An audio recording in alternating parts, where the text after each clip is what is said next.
The knight-errant Isabella Octavia, named Victoria, had made many promises, oaths, and vows through her life.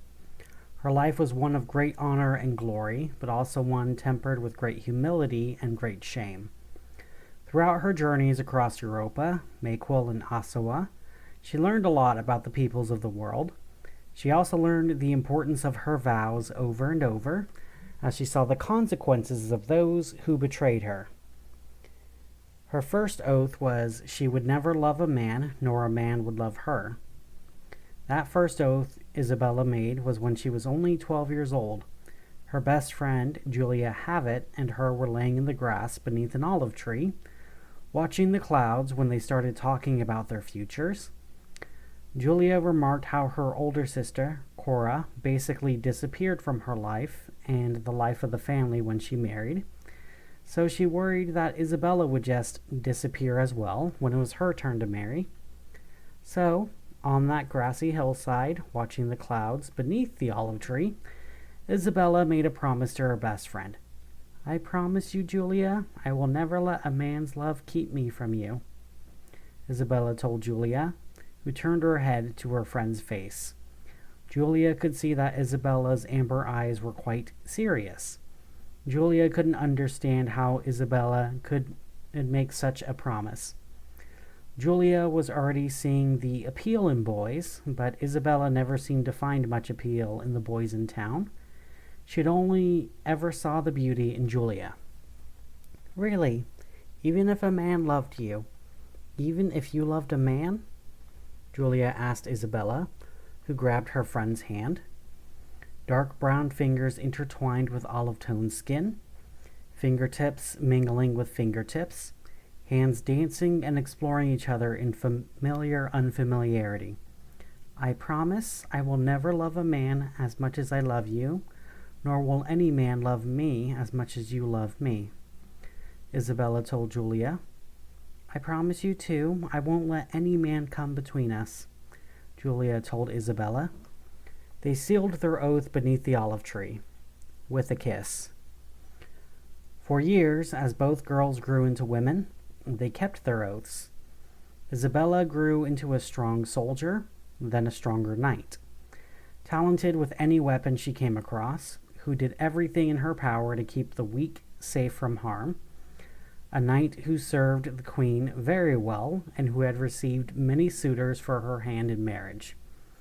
Men and women across the kingdom sought out her hand, but Isabella kept her oath. She would not love any man, and even with many loving knights with equally loving women, she loved one woman above all else. Julia, on the other hand, Julia wasn't as lucky as Isabella. She wasn't born into the Knights Guild. Being born a milkmaid, she was almost certainly going to die a milkmaid, unless she married into a better place in life.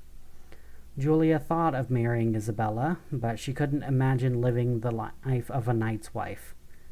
Rarely having Isabella home or traveling with Isabella to brand new places, dealing with new dangers and new people every day. Never recognizing anyone's face except Isabella's. So while Isabella left for her work with the Knights Guild and for quests for the Queen of Hearts, Julia was left at home alone, worried about Isabella and worried about her own lonely heart. She didn't want adventure. She didn't want Isabella returning with new scars and stories. No matter what Julia tried, her stories were always the same. But Isabella's eyes were always new and full of adventure. Julia had no idea why Isabella's eyes were always brimmed with wonder when Julia talked about meeting people at the well or what a cow was about to have a new calf. Julia loved her home too much to leave it. Isabella loved being a knight too much to stay at home. So Julia trying to find other loves at home that may make her life better. She found a fisherman named Atticus, a man who lived a steady life. He had strong arms, soft hair, and he brought home food often. He was a young son in a family full of sons, like she was a young daughter in a family full of daughters. So the two of them courted. Atticus loved how Julia was a stable wife who didn't seek out adventure nor power beyond her means. His brothers often sought out power, either for themselves or through marriages to others. Atticus only wanted to be a fisherman, and a quiet life with a milkmaid who only wanted to be a milkmaid was indeed a perfect life. So, while Isabella was on a quest for the guild, Atticus and Julia got married. When Isabella returned to see her love again, she found that Julia no longer lived with her family, but lived in a fisherman's shack with a strange new man. When Isabella approached the house in her armor, she could see Julia with a belly that showed she was pregnant and smiling at Atticus. A smile that Isabella recognized all too well.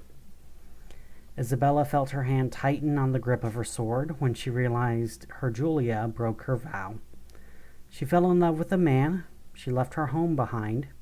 She stopped loving Isabella. And the worst part? She didn't bother to tell Isabella. She didn't send Isabella a letter. She didn't wait for Isabella to return to tell her. She didn't even bother to invite Isabella to her wedding. Isabella felt her heart freeze and shatter from that realization. It hurt so much she remembered that first time they mingled beneath the olive tree.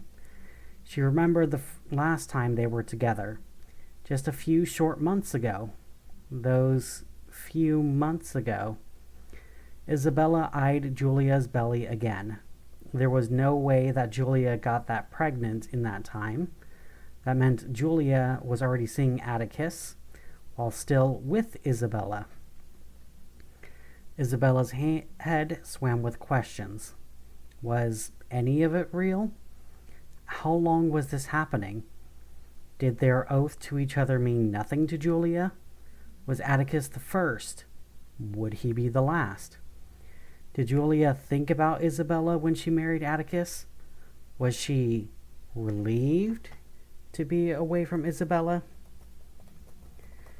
Isabella knew that Julia slept with women in town, like how Isabella slept with women in town and beyond, but that was discussed between them both before they agreed it was acceptable.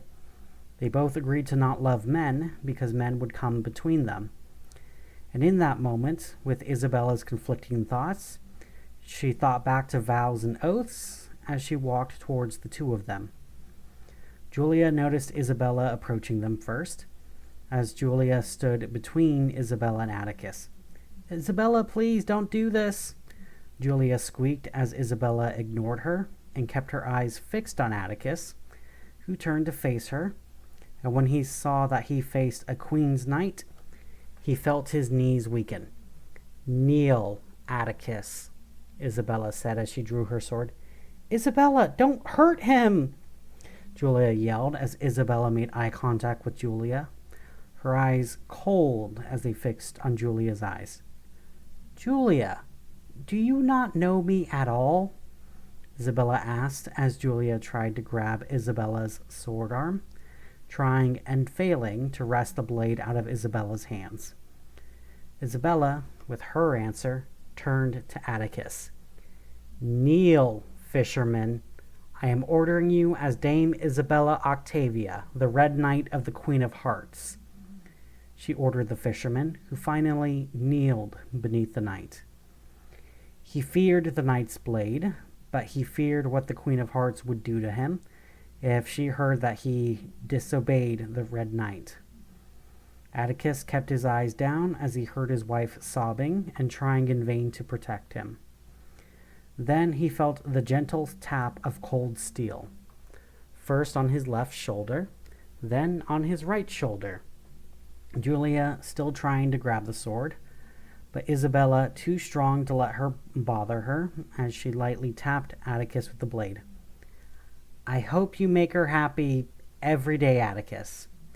Treasure every day with her. Every word she speaks are more precious than jewels. Every breath in her breast is kinder than the sea. Every kiss from her sweeter than honey. Know that if you harm her, or if harm comes to her that you could have prevented, Then this sword will separate your head from your shoulders, by my hand or the hand of another, Isabella said as she sheathed her sword. As she did, Julia collapsed to her knees, sobbing in relief. Why? Why didn't you hurt him?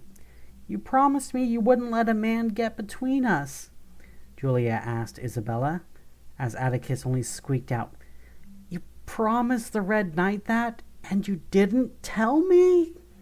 He asked, while the women ignored him. I will keep my oath to you. I will never love a man, nor let a man love me.